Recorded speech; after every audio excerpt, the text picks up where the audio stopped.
পাচ্ছেন? আমাদের ট্যাক্সেই তো মমতা স্যালারি হচ্ছে। মমতা স্যালারি পাচ্ছে কোথা থেকে? আমাদের ট্যাক্সেই তো।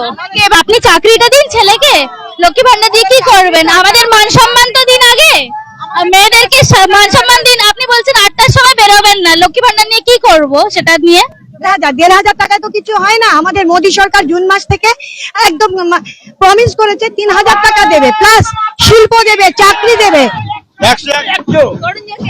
একদম আসছে। এবার গোপালপুর কি বলছে তরুণ জ্যোতি আসছে? হ্যাঁ আসছে, হ্যাঁ আসবে, এবার আসবে।